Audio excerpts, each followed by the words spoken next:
बिस्मिल्लाहिर्रहमानिर्रहीम अस्सलामुअलैकुम। देसी जिसका चैनल वेखन वाले खुश आमदीद।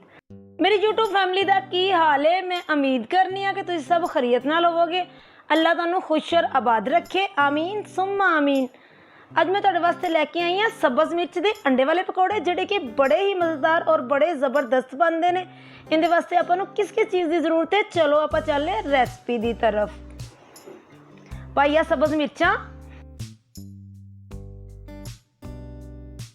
अद्धा चम्मच कालियां मर्चां, अद्धा चम्मच सुखियां धनिया, अद्धा चम्मच जीरा, अद्धा चम्मच हल्दी,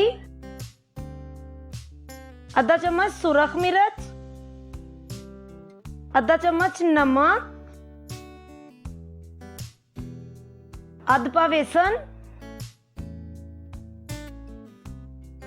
2 अंडे, करी पत्ता,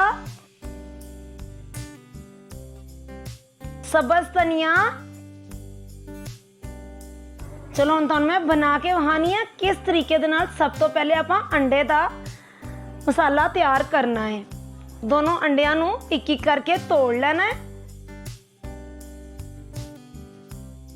एक चुटकी कालियां मर्चां पा देनियां ने, एक चुटकी नमक पा देना है। इनू अच्छे तरीके नाल हैंड बीटर नाल या चम्मच नाल तुसी बेहतरीन तरीके नाल हल कर लेना है।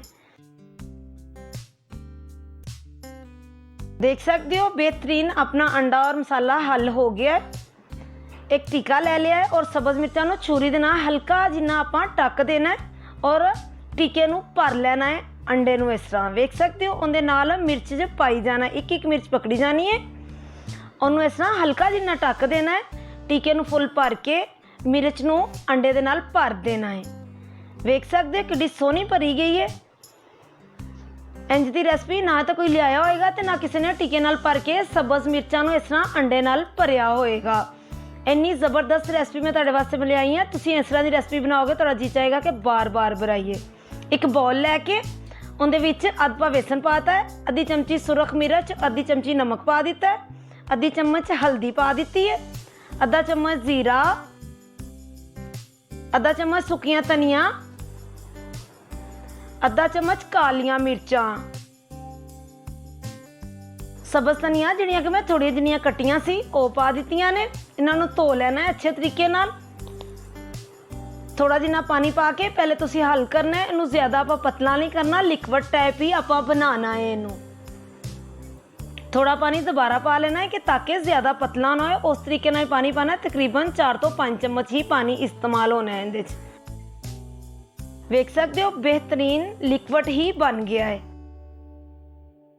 हैंड बीटर नू निकाल के चलो आपां चलने चुल्हे की तरफ। ऑयल मैं पहले ही गर्म होने वास्ते रख दिता सी। विच करी पत्ता पा दिता है, एक चुटकी जीरा, ताकि ऑयल की खुशबू अच्छे तरीके नाल जीरा और ऑयल की खुशबू जिहड़ी मिर्चां विच फैल जाए। तकरीबन 2 तो 3 मिनट के विच अपना ऑयल गर्म हो जाएगा। जिहड़ा कि आपां लिक्विड तैयार कीता सी बेसन दा, उहदे विच एक एक मिर्च पकड़ी जानी है। इस तरह डबो के अच्छे तरीके नाल उहदे उपर बेसन लगा लेना है।